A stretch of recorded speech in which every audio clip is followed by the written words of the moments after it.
It's time for you to play power chords like a professional.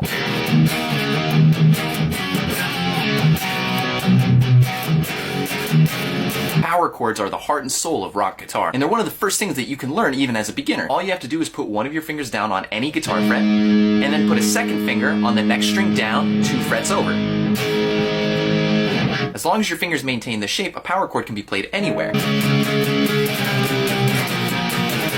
But most people already know how to do this. So how do we take your power chords to the next level? The first thing I like to do is try to get you to clean up your power chords. You need to be able to mute all of the strings around your power chord so that you can strum the guitar for an aggressive sound without hearing those extra strings ringing out. Watch me play this D power chord on the 5th fret.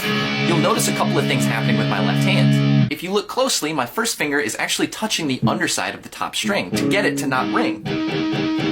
At the same time, I'm allowing my first finger to flatten out on the bottom half so that it covers all of the rest of the strings and stop all of them from ringing out too. So with this first finger, I'm controlling all of the other strings that I'm not pressing down while simultaneously pressing the fret that I'm holding, which allows me to strum all 6 strings but only hear the 2 that I have pressed.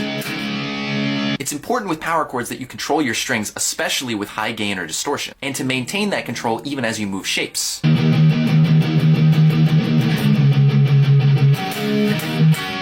Once you have control of your power chord, let's look at a couple of variations that you can do. The next level of power chord that you'll see very often is the 3-fingered power chord, which is just taking the original shape and then adding the pinky right underneath where your 3rd finger is.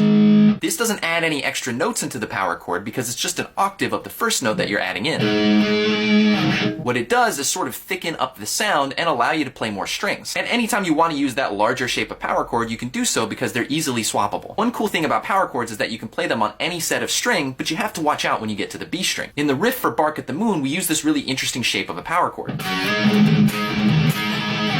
This power chord is on the 7th and 9th fret, but when I try to add my pinky extension, I don't put it right underneath my ring finger anymore, I put it 1 fret to the right. That's because the B string on the electric guitar is tuned 1 fret lower, so you have to adjust things by bumping it a fret up. Anytime something crosses the B string, you're going to have to adjust for that shape. So if you try to do a power chord on the G and the B strings, you can't use your typical power chord shape. You're going to have to adjust that shape up by 1 fret.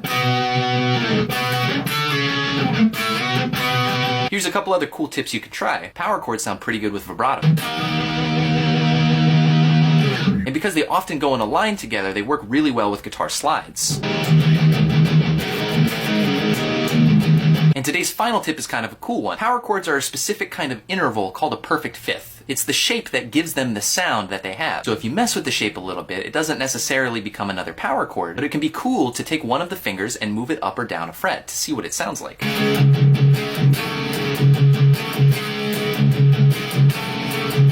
When you do that, you're creating different intervals, which means different harmonies on the guitar, so mess around with it and see if you can find something you like.